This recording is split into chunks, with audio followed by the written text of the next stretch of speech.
Ladies and gentlemen, welcome back to the workshop. We're continuing to work on the katana. Yesterday we made the habaki. We also made the guard. We're going to be finishing off that today and then continuing to work our way back down this fantastic project. Thank you for joining me and I hope you enjoy. So here is our guard, and it's been sat in some vinegar here for not too long, about an hour and a half or so. Pretty interesting idea would have been to leave it here overnight. I did forget to put it in the vinegar when it was done being flame etched. And speaking of flame etching, how well did flame etching go? I would say not so good. The definition that I was hoping to see, hasn't come up. Not the end of the world, however. It does look rather beautiful, especially after a little soak in the vinegar. Got the heavy scale off of it. We can now just finish this up and then continue on with the next step. One thing, however, about heating that up with the flame is, of course, that oxide coating just adds a little bit of build-up in there, and so we're going to need to definitely clean up the inside there, the scale that's in there, so that it fits as far as it needs to.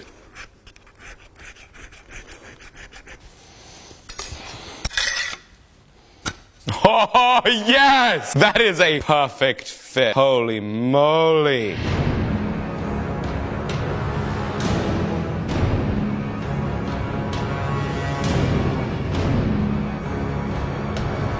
Wait, hang on a second. No! Oh, I made a mistake. I made a tragic mistake.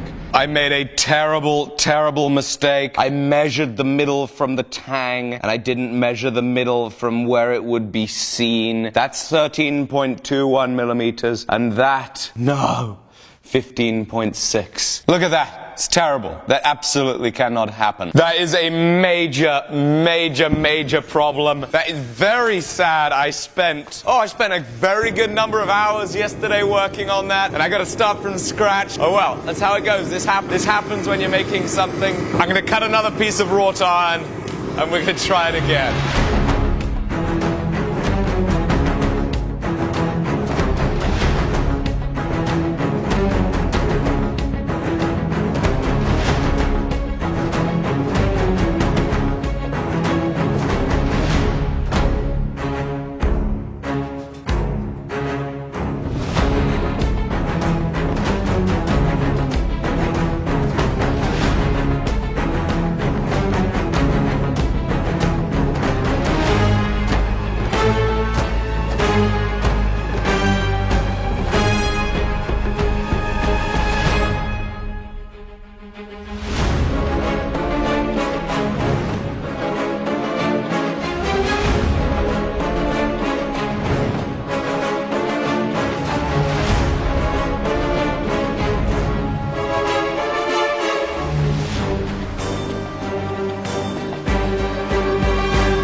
This feels very unfortunate that today, up to now, we're going to change it, has been a day of doing the exact same thing that we did yesterday. We're going to change that. We're getting there with this. I'm filing away on it. Something that I had to do yesterday also was modify a file. All my files are too thick to get all the way into the crotch of the tang hole. So what I did yesterday is I made this little file.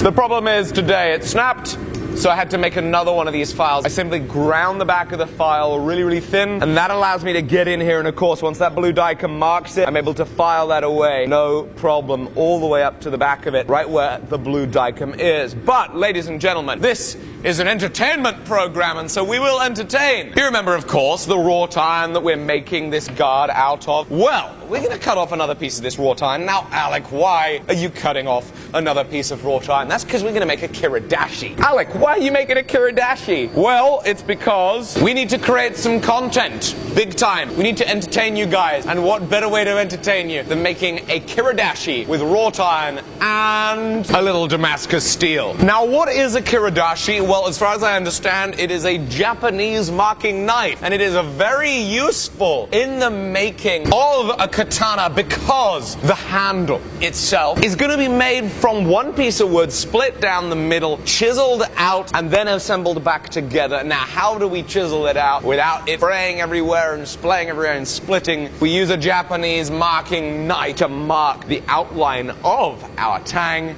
onto the piece of wood. So we're going to take this piece of wrought iron, I'm going to cut a slice off this piece of Damascus, we're going to combine the two together, of course by forge welding, and hopefully we can have ourselves an interesting kiradashi, and hopefully we'll have made ourselves a better YouTube video too.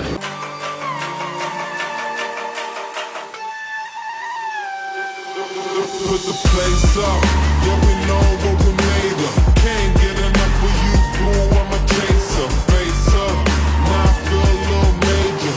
Link up and out, ego, I'm a taker. Shaker, yeah, she was a ball shaker. She shake me out that door to no place. Damn, why you doing all that? Thought you was my wife, but you stabbed me in the back.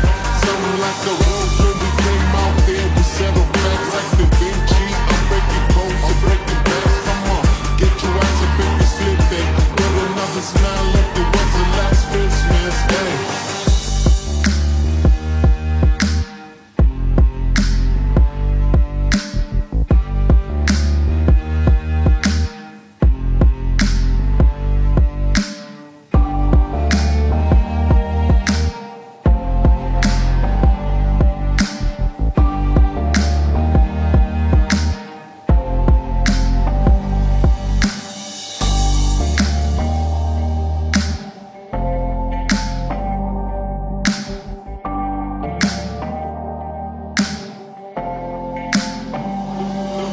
Put the place up.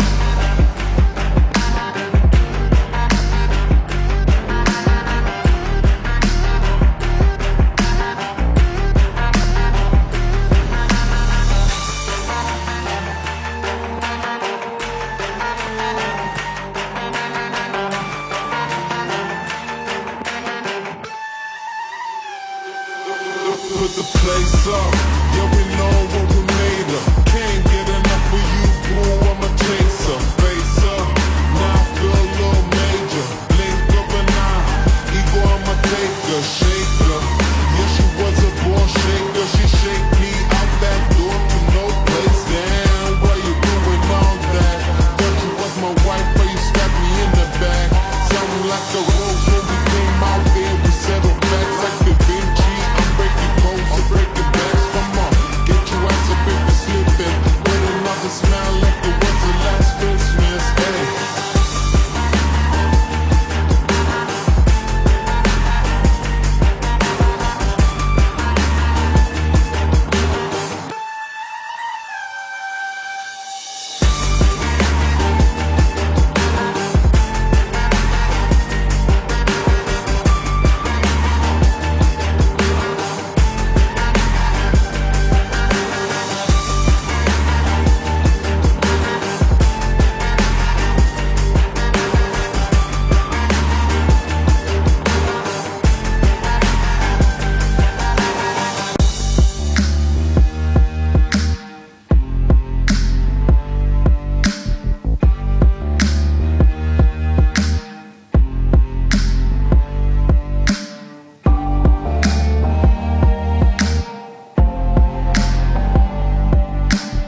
put the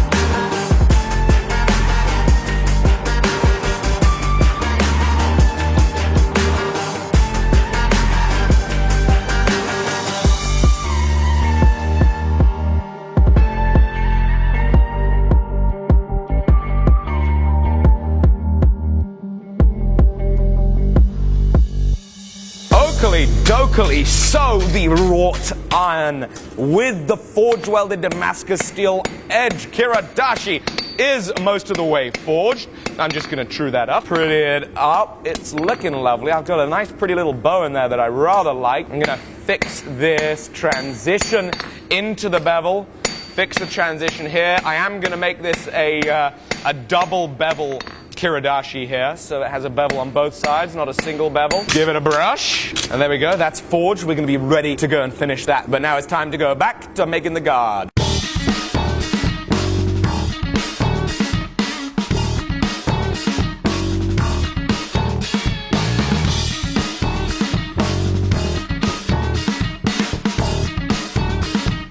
It's the next day, and I'm still filing.